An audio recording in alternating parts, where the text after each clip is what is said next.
Good morning, everybody. So glad you're with us here on this Thursday morning now, 6 a.m. I'm Eric Connert. And I'm Neda Irampour, filling in for Stella this morning because she is off for Yom Kippur. Yes. A lot of Jewish families are taking their fast this morning until sundown. So no breakfast for them. We wish everyone a happy fast here. And probably no technology, so I'm not sure if they're watching the news. But if you are, hey, we got you covered. It's important to obviously know what's going on, whether you are fasting today or not. But here's a look right now at the Hotel Del. Check out that light right there on the lawn. Is that someone with a flashlight? That's someone's flashlight, just making sure everything's all cleaned up over there. Or getting ready for like a club scene. I don't know. The party getting started this morning. It is 6:01, and as we look ahead towards the east, you see from Mount Woodson, the sun, that glow is coming through, are over the clouds, though, of course. Sunrise will be at 6:33 this morning, sunset at 6:53. So that's when Yom Kippur would officially end. Also, here's our view from Mount Soledad. Obviously, it's still dark. We're waiting for the sunrise to officially affect us all, but marine layer is pretty deep today. It'll be cooler, below seasonal afternoon highs, increased fire rate danger in our mountains and our deserts. And then next week, that fire risk goes up even more because Santa Ana winds are expected to return in time for the new season. Fall does start, by the way, next Wednesday. Wow. So there you have it. A quick check of traffic here. This graphic was supposed to be later, so don't look at it yet. I wanted to tease ahead to it. And don't look at that one either. Keep your morning blindfold on from sleeping. Right. For traffic, everything's all good. It looks pretty clear out there. We have no major incidents to report. And now this morning, the man convicted of murdering a San Diego police officer will move into the next phase of his case. This comes just days after the jury reached a verdict. And News 8's Allison Royal live outside the Hall of Justice with how we got to this point, Allison, and what's going to happen next year. Hey, good morning. So the penalty phase is what's next for Jesse Gomez. He is facing the possibility of the death penalty or life in prison. We, the jury, above entitled cause, find the defendant, Jesse Michael Gomez, guilty of the crime of murder in the first degree. So you might be wondering, how is the death penalty up for consideration here in California? Governor Gavin Newsom signed an executive order back in 2019 placing a pause on capital punishment in California. But keep in mind, this does not prevent prosecutors from actually seeking the death penalty itself. So a little bit of background on this case. 60-year-old Gomez was found guilty earlier this week of first-degree murder in the July 2016 shooting death of Officer J.D. de Guzman. In addition to murder, jurors also convicted Gomez of the attempted murder of de Guzman's partner, Wade Irwin, as well as the count of being a felon in possession of a firearm. De Guzman was a 16-year veteran of the San Diego Police Department. He died at a hospital while Irwin was in the hospital for nearly a month receiving treatment for a gunshot wound to the throat. Now, back out here live, that hearing starts at 9 o'clock this morning. Of course, we will bring you any updates about this sentencing. All right, I'm going to send it back to you, too. Allison, thank you for that. A 17-year-old boy accused of shooting and killing a young woman in University City could be tried as an adult. This teenager was charged in juvenile court yesterday, but prosecutors are trying to move the case to adult court. Police say the teen shot the victim, 19-year-old Irene Salgado Aceves. I believe that's the picture you just saw. And they were both inside a car on Friday, again, in University City area. The teen will be back in court in November.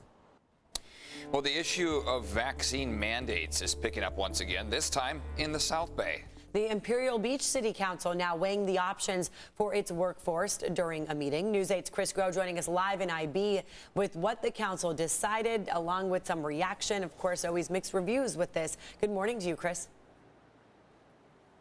Good morning. It's a controversial topic that's going on in a lot of workplaces across the country right now. But the city council here deciding they're going to wait 30 days. They did get research. They did get options yesterday at their meeting, but still they're deciding to hold out for now.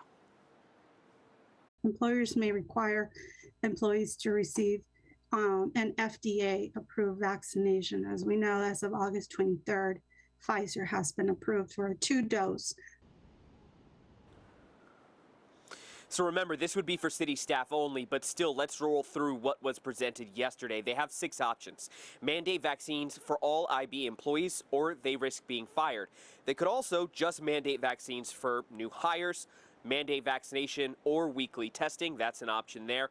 Or they could extend the proof of vaccination period, maybe combine any of those options together, or don't change anything at all and encourage vaccination. So those are the kind of options that they are looking at, deciding what to do here within the next 30 days. Now, currently, about a third of public safety workers in the city are vaccinated, half of the maintenance staff is vaccinated, 86% of administration, and 100% of the rec department staff have been vaccinated. So they're going to look at all of this before they make their decision. But we also heard public comment from those who live in IB, just kind of chiming in here on whether or not city workers should be mandated to be vaccinated.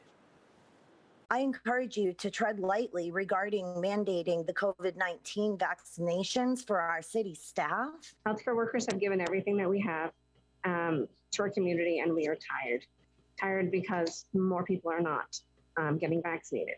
How can the police and fire provide public safety if they can unknowingly spread this deadly disease to vulnerable people?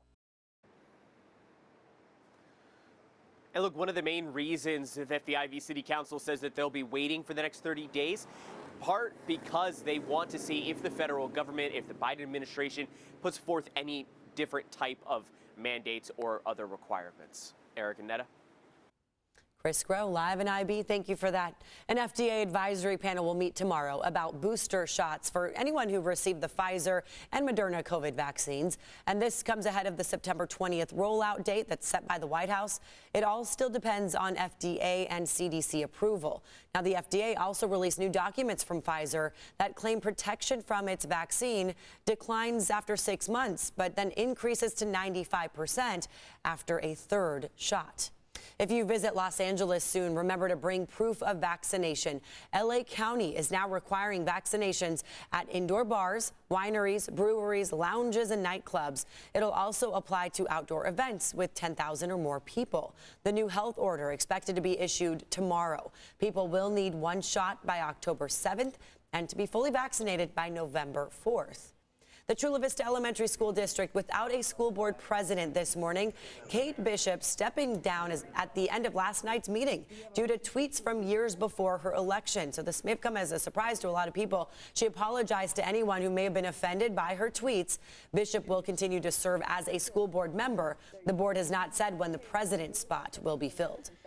Governor Gavin Newsom is speaking out after voters rejected a recall effort. He says the pandemic played a big role in the election.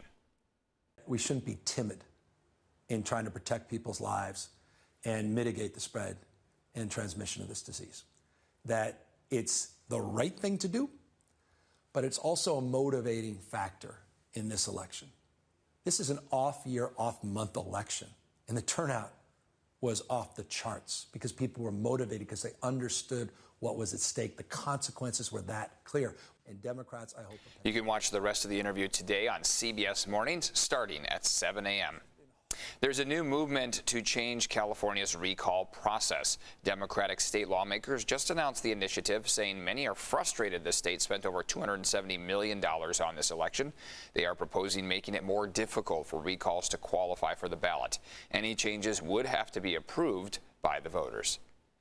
Taking a look outside here on a Thursday, and the cooler temperatures have been really nice, but those winds have been whipping around, my allergies included. Yeah, I feel for you, Eric. I know your sinuses can literally forecast better than some of us can. So there you go. Just, I ask you what your allergies are doing, how they're feeling, and then we see it happening right here. Yeah, so it coincides with the winds, that's for sure. It does, and we do have those gusty conditions. So there you go. A lot of you who are sensitive to that are probably feeling the same thing, and the sinuses, the throat perhaps.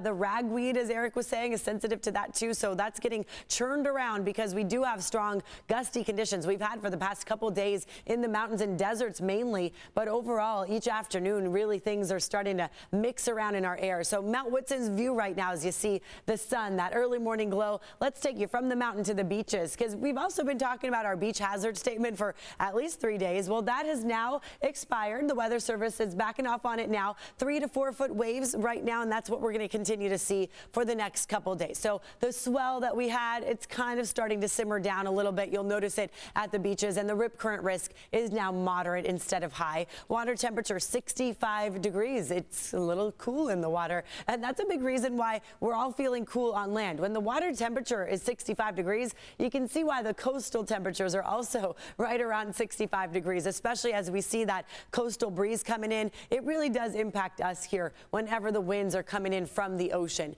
Now, we are somewhat chilly, I would say, in places like Ramona in the 50s, the 60s for the most part across the county. Wind speeds are pretty minimal right now, 3 to 11 miles per hour, kind of swirly, a little bit from the north, a little bit from the east, mixing around. But later this afternoon, it'll be an overall onshore flow. And on this side of the mountain, the west side, you see plenty of moisture, but look how dry it is. 5% in Mount Laguna right now, 10% in Julian, 18 Borrego. And that is why we do have that elevated fire risk for the mountains and deserts. Over the next 10 days, take a look at what downtown San Diego will be doing. Mid 70s today, kind of bouncing around mid to upper 70s over the next few days through this weekend. And then we get the low 80s next week. So the heat will be coming back. Santa Ana winds will also be coming back. That's not going to feel too great for the allergies either. But also now let's get you caught up on traffic here. And really overall, there's not much to say. There's really a lot of green, which of course means normal speed times, which is probably a great thing for you.